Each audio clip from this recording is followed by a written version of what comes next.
This is an excellent panel, both because of the topic, Building for the Future. I highly recommend Building for the Future because if you don't, it has a way of happening in undesirable ways. And second, because we have such an excellent group that has agreed to work with us this morning. So let me begin by introducing the members of the panel to you. First, there is Supervisor Dave Cortese, who represents District 3 in the County of Santa Clara. Prior to his election to the Board of Supervisors, he served 8 years on the San Jose City Council, including 2 years as Vice Mayor. Dave grew up in San Jose, has deep family roots in this area and in civic involvement. After years of running his own business, he's seen the trials and tribulations of small business owners, and as Vice Chair of the Finance, Government, and Operations Committee, he has worked to leverage county dollars to grow the economy while using innovative, creative thinking to ensure the viability of the county's safety net. As a member of the Metropolitan Transportation Commission and former member of VTA, he has pushed to expand mass transit, including the expansion of BART to Silicon Valley, as well as working to bring federal funds to rehabilitate the region's aging roadways. And as chair of the county's Children, Seniors, and Families Committee, he has focused his efforts on reducing the roles of the child welfare system and on decreasing the overrepresentation of minority youth in juvenile dependency, juvenile delinquency, and other safety net services. Before that, Dave served as trustee and president of the Eastside Union High School District.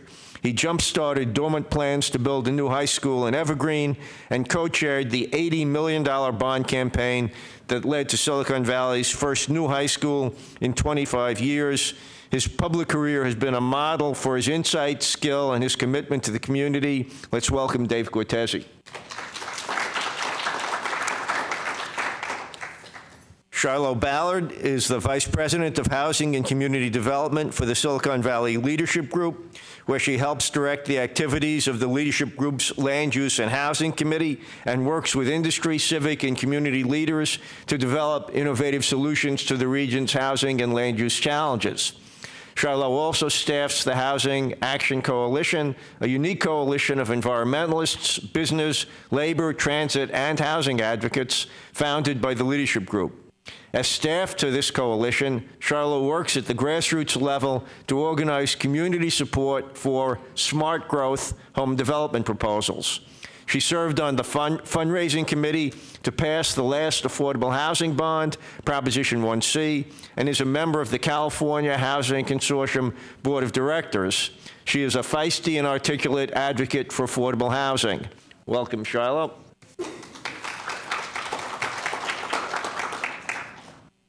Renee Santiago is Deputy County Executive for the County of Santa Clara and Director for the Santa Clara Valley Health and Hospital System. His primary responsibilities are promoting the health of the population of all residents in the county, managing the $1.8 billion budget of the state's second largest public health care system, and leading the transformation of the public health care safety net system. Prior to his experience in Santa Clara County, Mr. Santiago worked for nearly 10 years at the County of San Diego as Deputy Director General Manager for the Health and Human Services Agency. During the 1990s, he worked at the Los Angeles County Department of Health Services and served on the county's Regional Planning Commission and the city's Affordable Housing Commission. He began his professional career managing community-based health centers, serving the underserved populations in greater East Los Angeles, near the community of Boyle Heights, where he grew up. He is a strong supporter of making the transition to the Affordable Care Act in Santa Clara County and making health reform work in our community.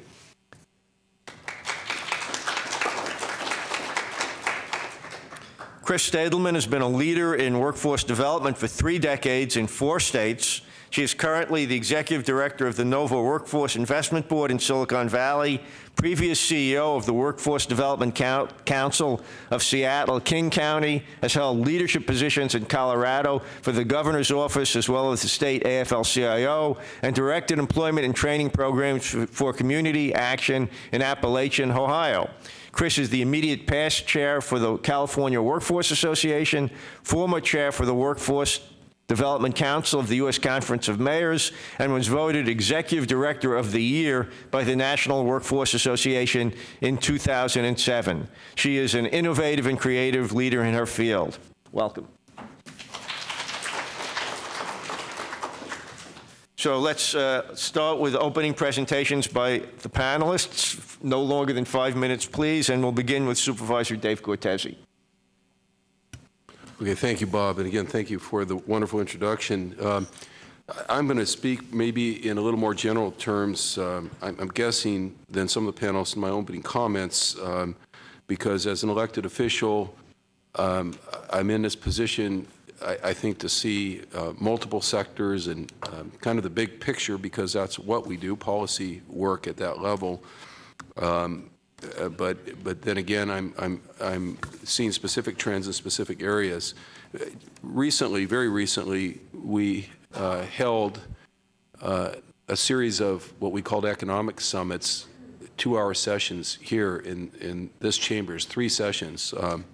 Those focused on 1, small business, 2, green economy, and 3, healthcare. There's others here, specifically Renee Santiago, that will be able to speak, more specifically in terms of the opportunities, the trends, and maybe even the risks on the healthcare side.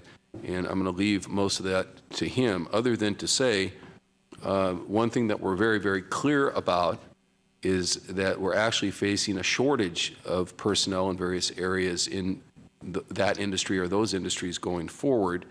And the time to anticipate that is now. And 2, during this double recession that we just had, one of the only, if not the only, major growing sector of the economy in terms of job and employment growth has been on the healthcare side. So something to pay attention to going forward. Green economy, the county has tried to be an early adopter, and we were told during the panel discussions we had here, something that I think we already knew, or at least are trying to promote. And you can see the bricks and mortar of that right across the street in the county parking lot, where we have been installing solar panels.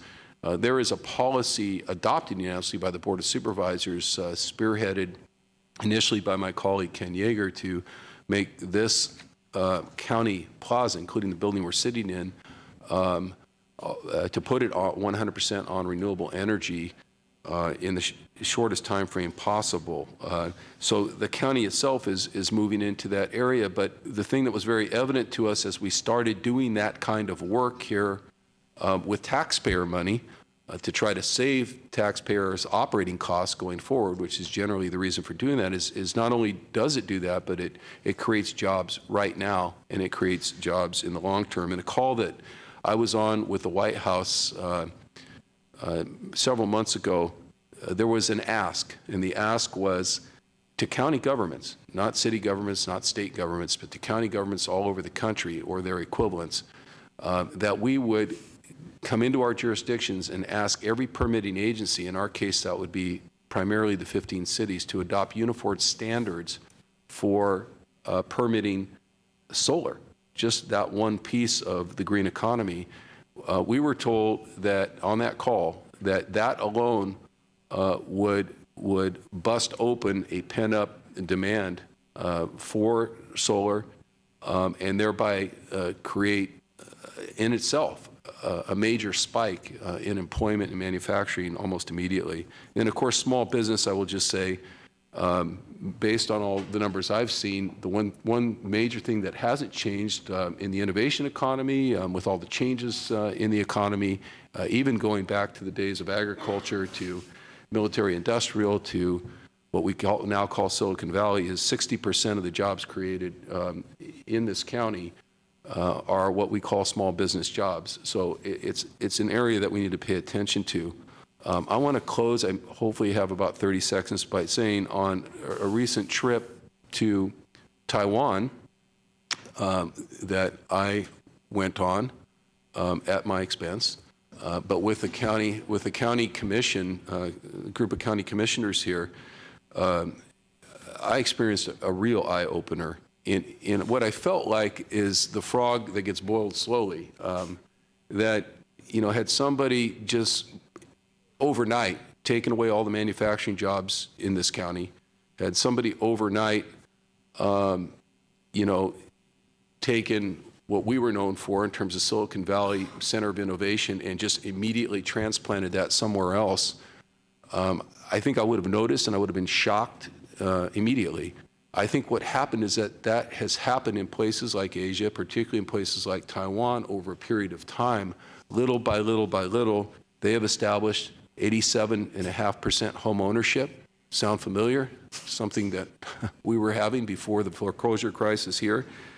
5 technology parks. When I went to see them, I thought they were going to be the equivalent of neighborhood park size. Each one of those is as big as a North San Jose, and each one of them has a university located within it. And lastly, they built high-speed rail there over a 5-year period. They had a little planning before that, but they built out 5-speed rail, crisscrossing their country and connecting all 5 technology parks in 5 years. That's what we're up against, and that's why we're having a hard time keeping manufacturing here.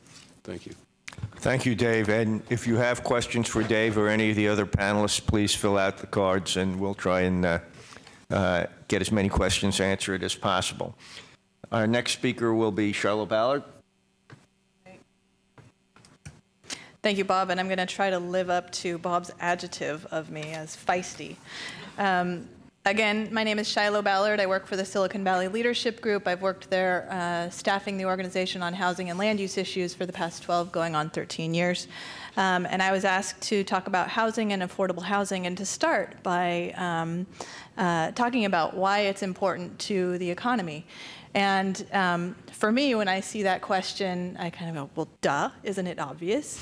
I mean, how many folks in the room need to be convinced that housing is important to the economy?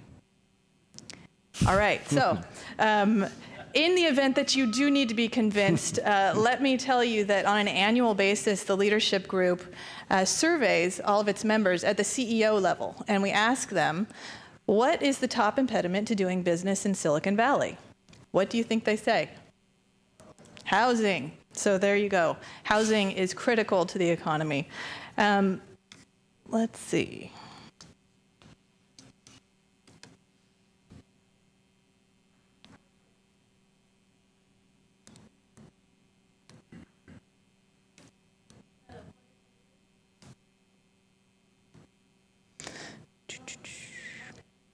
All right. I will just say, next slide. Thank you.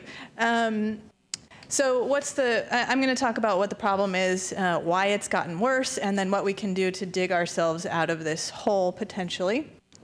Very quickly, it's a fundamental problem between supply and demand. We have more people that need housing than we actually have homes. And you'll see up on the slide there, from the last housing element cycle, that we have been underproducing the number of homes, in particular in the affordable housing realm.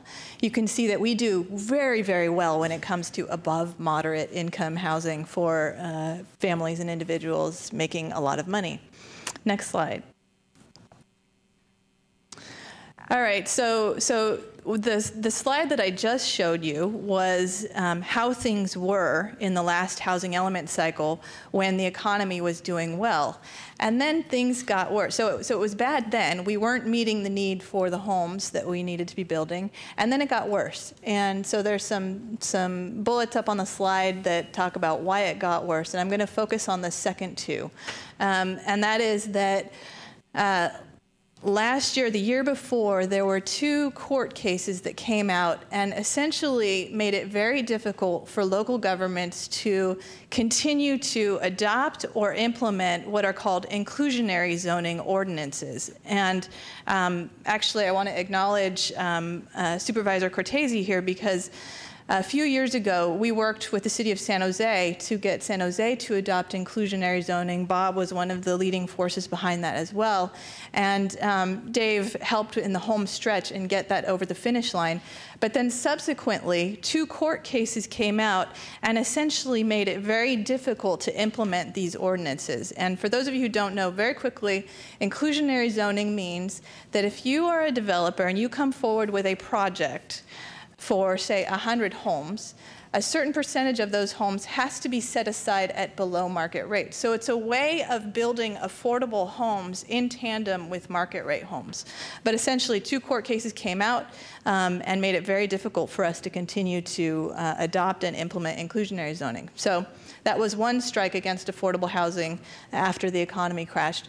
The second one was arguably more severe, and that is the state legislature eliminated redevelopment last year. And some of you in the room may say, well, I didn't like redevelopment anyway. But what you may not realize is that along with the elimination of redevelopment, we eliminated a very significant source of funding for affordable housing. So we essentially threw the baby out with the bathwater.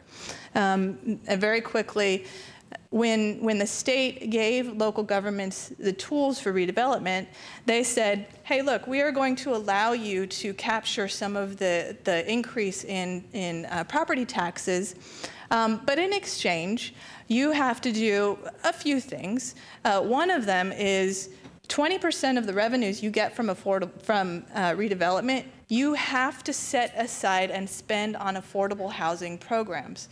And secondly, they said, furthermore, in those redevelopment areas, you have to make sure that of all the housing that you build, 20% of those homes have to be set aside at below market rates. So 2 very important policy mandates came from the state on redevelopment that now are no more. And when I say no more, it's not just a one-time cut to those affordable housing programs.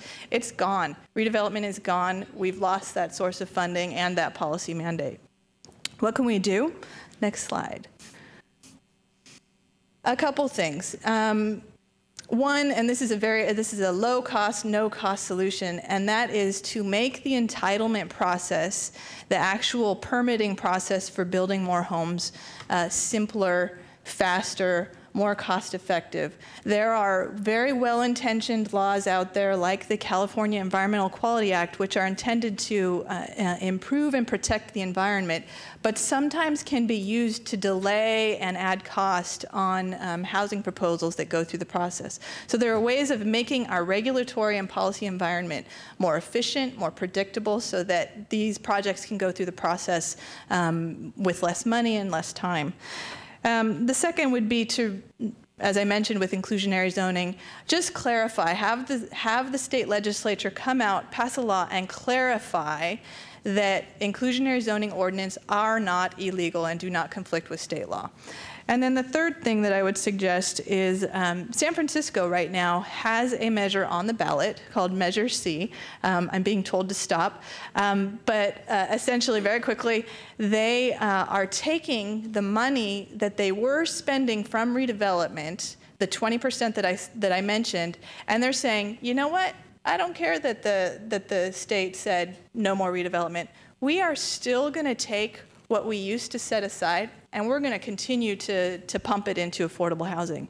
Perhaps we should consider something like that here in Santa Clara County. And with that, I'll stop and look forward to answering any questions. Thank you, Shiloh. Feisty advocates never stop on time. We know that. Okay, our next speaker is Renee Santiago. Yes, and thank you, Bob, and certainly appreciate it. I want to thank you and Cindy Chavez and the Workforce Partnership for really bringing this issue to the forefront, as well as the long-term advocacy on behalf of residents in our county. As Supervisor Cortese mentioned before, in terms of his leadership, we've been looking at it as a county in terms of what is not only the relationship between health and the economy, but then also some of the opportunities that are in front of us, so that in fact, not only do we promote better health within our population, but then also use it and continue to use it as a driving engine for growth and opportunity for our communities. We certainly, if you recall, during the conversation on the healthcare reform, there was a lot of talk about the burden of the rising healthcare cost on not only the economy, but also on government, employers, and on individual households. And if you remember, there was the often quoted piece about how healthcare costs was a larger share of even making a U.S. auto. as an example of the increase in burden that it was having on employers, but also the fact that it was having a direct impact on many of the middle class and working class in our communities. 50% of the bankruptcies, personal bankruptcies, were related to healthcare costs. And that was one of the really strong points that were being made, but it was also one of the almost ultimate impacts that it was having prior to obviously increasing the number of uninsured and having personal bankruptcies as a result of being sick or going to the hospital. People were facing, households were faced with increasing deductibles, increasing copays, share of costs, that was really taking away the capacity and ability for family members to live in terms of not only in their communities, but then also to pay for housing, to pay for transportation, for education, all these other things. In our county, we see the healthcare reform as a great opportunity not only to transform our public healthcare system, which we can talk about if you have any questions related to that and some of the work, but also in enhancing the partnerships with sectors perhaps that we haven't partnered for in the past. And some of the things that came out of the summit indicated a stronger partnership with not only the universities and San Jose State and Stanford, but also with the community colleges and the state universities, so that in fact we produce the kind of healthcare workforce that will be needed and demanded by hospitals, by ambulatory care facilities, by technology companies, by the innovation sector, by clients and customers themselves as they get better informed about what's more important for their health, so that in fact we have coaches, navigators, we have home-based providers and team members taking care of patients or clients right where they live,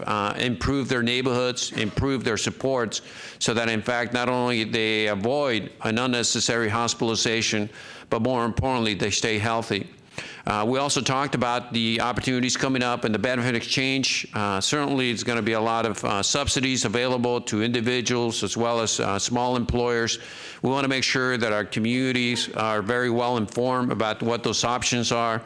The state of California is moving very aggressively in the implementation, not only expanding in partnership with our county, for example. We almost have 12,000 members already in our Valley Care plan option of providing coverage to people that traditionally would have been uninsured, but getting ready for January 2014 so that in fact we have more people under not only public coverage, but also knowing what options are available for them in terms of tax breaks and subsidies so that they can expand coverage and health care for themselves. We also talked about some of the issues that we needed to do in terms of the additional personnel. Normally, healthcare is seen as you know, as a burden, but it's also a great opportunity to provide livable wages for sustainable jobs in our communities. Many of our workers in our public healthcare system are some of the most stable jobs that they have in our neighborhoods. They have good wages, good benefits. They're working on something that benefits us all, not only on the safety net, but improving the health of the population. Employers, they need to have a better understanding of how health and wellness in the workforce not only reduces the loss of productivity, but also improves their bottom line in terms of having a highly more productive workforce that's engaged, that's innovating, that's really making them more economically competitive. And certainly in government, we see this as an opportunity not only to deliver better care or lower cost, but more importantly, to promote the health in our communities so that, in fact, people have safe and healthy environments where they can truly become engaged citizens. Thank you very much.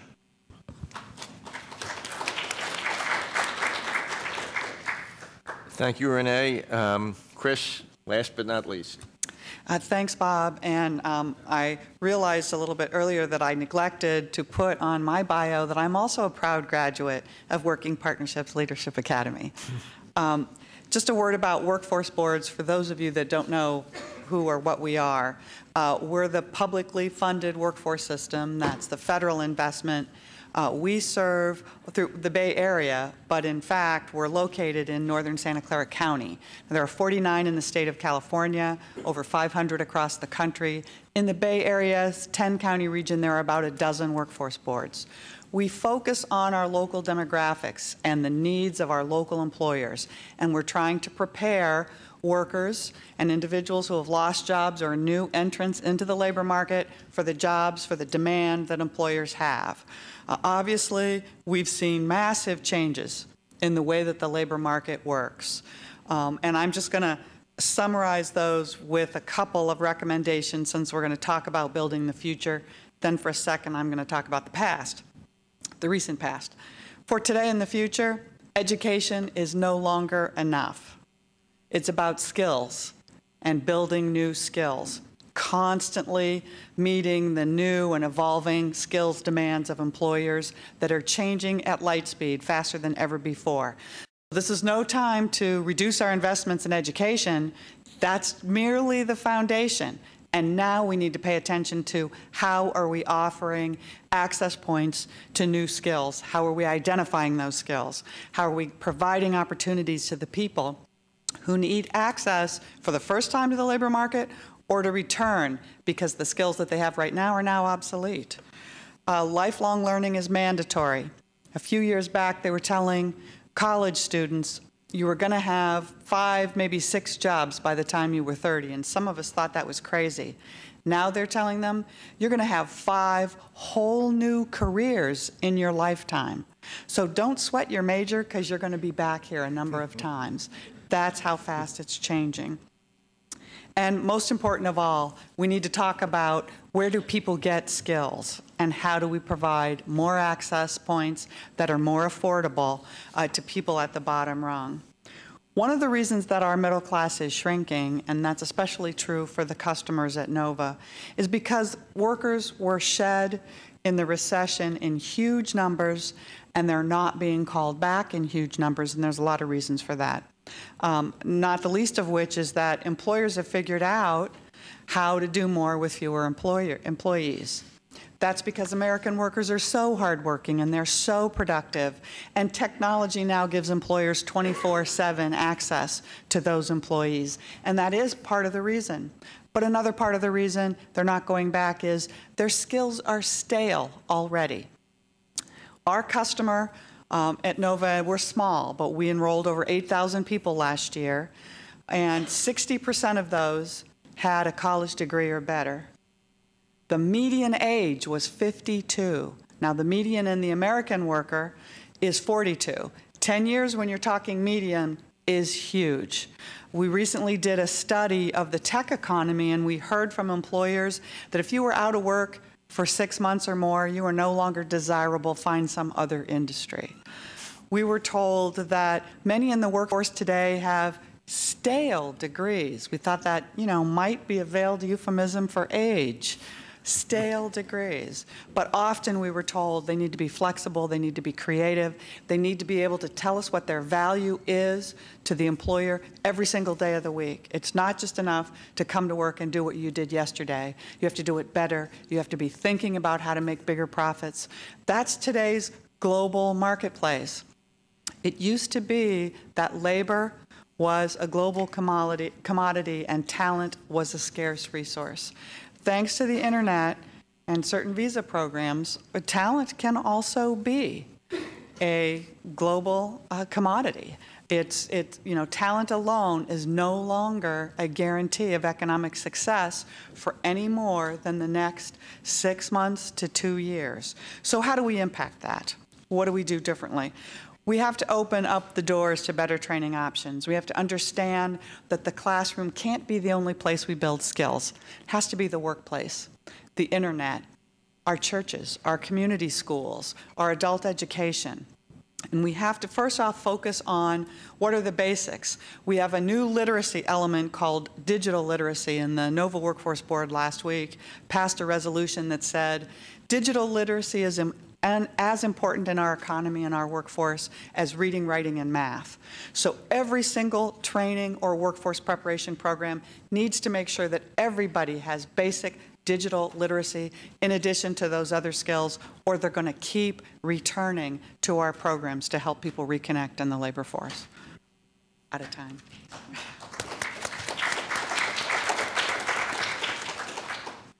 Thank you. We have a big list of questions. I'm not sure we'll get to all of them, but we'll start and see how far we can go. The first question, now that redevelopment has been terminated by the state, is there some alternative or replacement for redevelopment that can be used to generate capital for economic development projects or help pay for affordable housing, a replacement that wouldn't have the kinds of problems that redevelopment had in the past, either in terms of loss of revenue for the county or some of the other criticisms? Anybody want to take a shot at that? So I will, and anyone else can chime in. Yes, absolutely. Actually, this past legislative session, there were attempts made to revise redevelopment in some way, shape, or form. The governor vetoed all those bills that were put before him, saying, "Look, we just eliminated redevelopment. Let's see how we unwind things before we start trying to recreate some sort of form of redevelopment or some new economic development tool." But lots of folks are scrambling, trying to figure out what do we put in redevelopment's place, both on the economic development side and the housing side. So you have infrastructure financing districts as one thing that people are putting out there. Again, redevelopment in some new form. A bill that was put before the governor last year was to tag redevelopment to the implementation of SB 375. But yes, the short answer is yes. We could talk a lot about what options there are. Dave? I agree with all that's been said.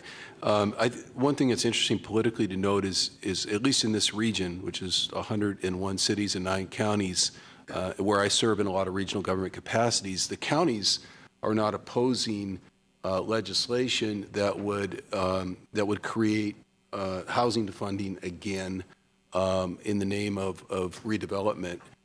Counties, I think, will oppose and continue to oppose any attempt to resurrect redevelopment as it was before, where not only did 20% go to housing, but the other, sort of 80% went to whatever the cities wanted it to go to because of tax implications to the counties. But it's interesting, even though there would be a tax hit to the county, politically, counties have endorsed efforts to restore affordable housing. So it shows you how important that is, I think, and recognize. The other thing is, and I don't want to date myself, well, I guess I will date myself, but and I'll probably lose some people because most, I'm sure, are too young to remember this, but there used to be huge federal incentives for building affordable housing, and I built apartments under HUD programs back in the 80s, but the Reagan Tax Reform Act eliminated all incentives for private investors. Unless you're a so-called real estate investment trust, there are no tax incentives to owning an apartment complex anymore that pass through to the individual taxpayer. So people who have general partnerships or who are wealthy enough to invest in an apartment complex themselves as a sole proprietor get no tax write-off directly back to offset their other income. That they used to before the Reagan Tax Reform Act, and there was a proliferation of multifamily housing. That's why most of the rental housing you see in this valley, whether it's San Jose, Sunnyvale, Milpitas, wherever, looks like it was built between the 70s and the early 80s, and then it just stopped. And so those federal programs, I know Senator Feinstein and others are interested in trying to bring back federal programs like that would create incentives and credit enhancements for private developers, lowered interest rates so that they can do inclusionary because their interest rate has been offset enough and offsets the loss of rent to allow them to feel like they're whole proceeding. So there's ways to do it. Thank you. This next question, I guess primarily would go to Chris and Renee. Are there currently any identifiable collaborations occurring between community organizations, public and private sectors, and the healthcare industry to create viable, sustainable jobs and training? Well, the state and actually across the country, workforce preparation systems are really organizing their strategies around growth sectors. And clearly, the health sector, and especially in light of the Affordable Care Act, is going to continue to create jobs and also create skill gaps because of the differing ways that services are going to be delivered. Our state workforce board does have a statewide health council that is looking at skill gaps and training programs, and there are many sectoral initiatives between community colleges and local workforce boards and local healthcare associations, the Hospital Association being one, to design strategies that do fill the current skills gaps and will help address the coming demand. But as Bob and I talked about earlier, unfortunately, training does not create jobs. Training can only respond to employer demand for jobs, can prepare the workforce for jobs, but standing alone, it cannot create new jobs. And Chris is correct. There is, under national health reform, one of the more than 50 actions that already have been implemented as a result of that act is the establishment of a workforce council at the federal level. The state has also developed its own task force to develop a report. It's under the state WIB. You can look at it under healthcare. They come up with a series of recommendations, very specific strategies. We've been talking as part of the healthcare reform implementation group that's been put together by our Board of Supervisors and chaired by Bob Bronstein, of how we can focus here locally in terms of strengthening the partnerships, not only with schools and universities, but also more directly with the health sector, so that in fact we're providing. Now, what is on the ground happening, there's a lot of competition going over top talent in healthcare, and that's one of the many challenges we face in our public sector, because we are looking at many other institutions, obviously taking employees from us for primary care. We've had a very successful public health system in primary care. So Stanford and Kaiser and the VA are stealing from us.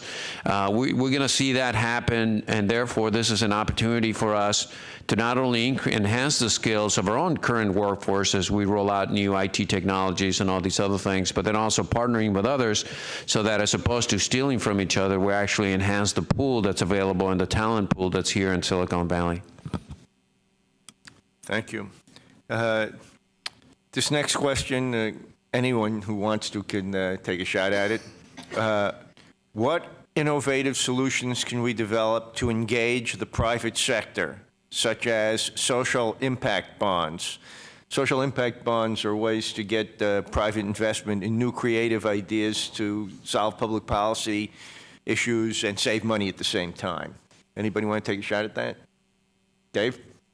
I have been very interested in pursuing social impact bonds here at the county, and I think it's some likelihood you'll see a formal referral and some formal attempt to develop programs here through social impact bonds. But we've been approached by, the Step Up program, Catholic Charities, in terms of using those bonds. Obviously, the county knows how to issue bonds, and the county has the credit capacity to do that and the credit rating to do it at favorable rates. The concept is that if you lower the impact on county programs on the general fund by funding what essentially would be prevention or intervention types of programs out in the community. I think juvenile justice, for example, not just poverty, but things like juvenile justice, where you could finance wraparound services and early intervention and referral services for youth to keep them out of juvenile hall, to keep them out of the child welfare system and the county programs. And you literally pay the cost of the bonds, the debt service, and pay off the bonds with the savings to your general fund that you achieve by being proactive. So it is innovative. And I think those are the kinds of things, again, we need to be early adopters. There's only been a couple jurisdictions in the country that have used social impact bonds, but it's important for the county, this county, one of the largest metropolitan counties in the country, to step up and be bold and try to do these things in a time of diminishing resources. Thank you. Oh, sure. Go ahead, Chris. I would also like to respond because I want to address it from the private sector perspective. So recently, Microsoft Corporation made a proposal to the Department of Labor that if they could expand the cap on H-1B visas, the visas they use to bring in workers from foreign countries, and they're generally very highly educated, high-tech workers that they're looking for because they can't find local workers, they were willing to pay $10,000 per visa in order to get that cap raised.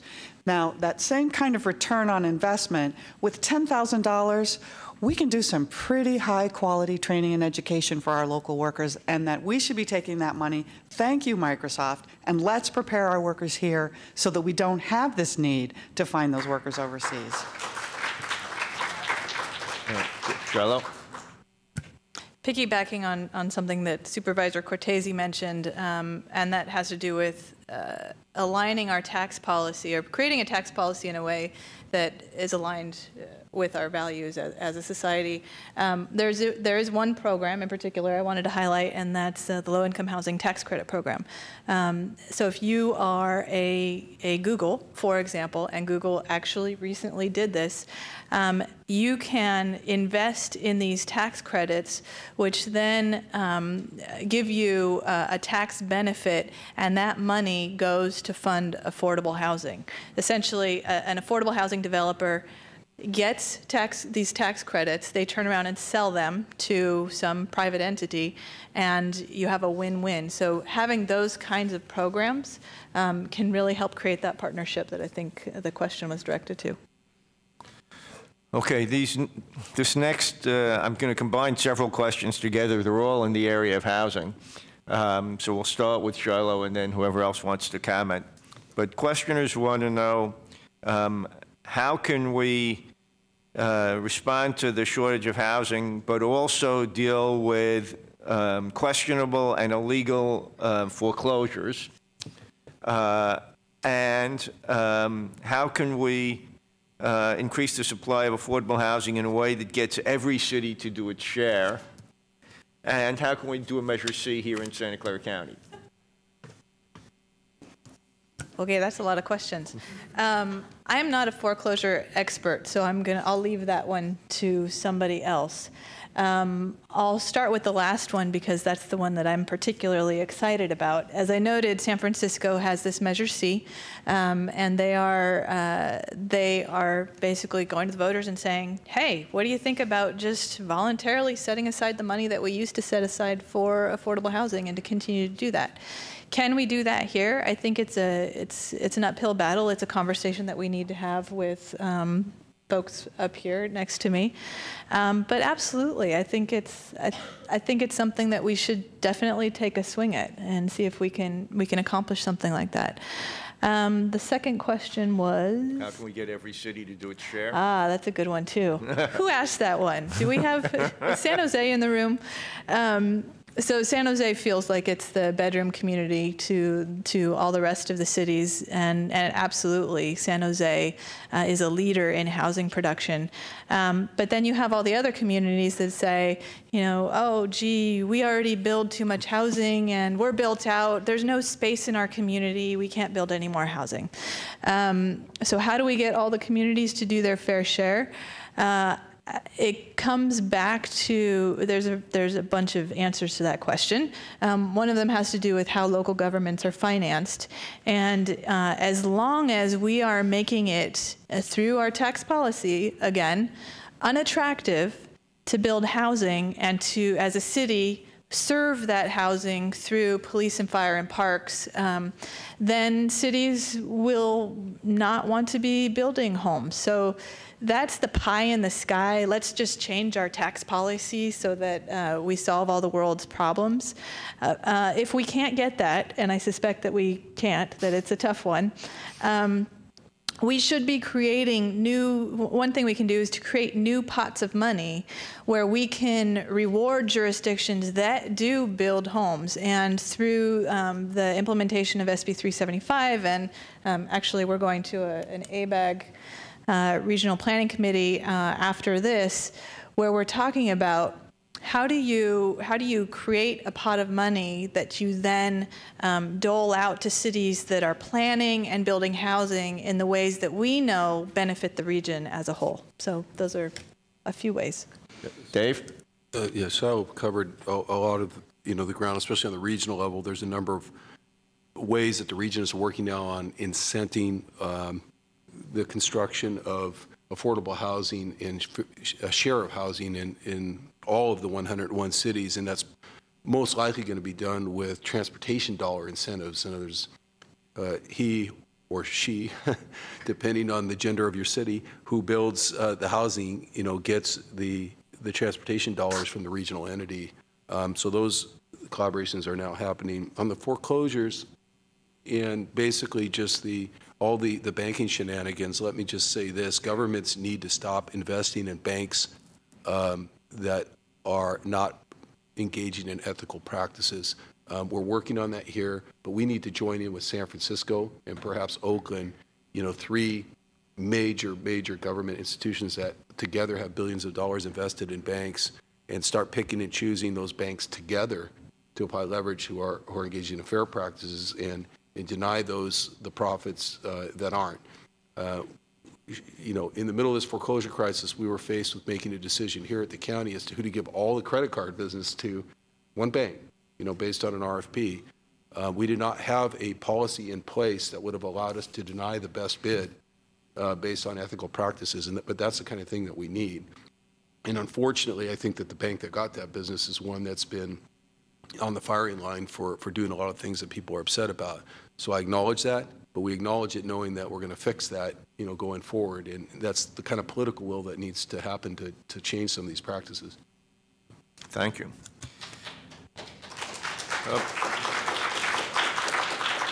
Well, we've run out of time. I'm sorry, we had some other good questions, but thanks very much to the panel for making presentations and fielding the questions that we did have time for.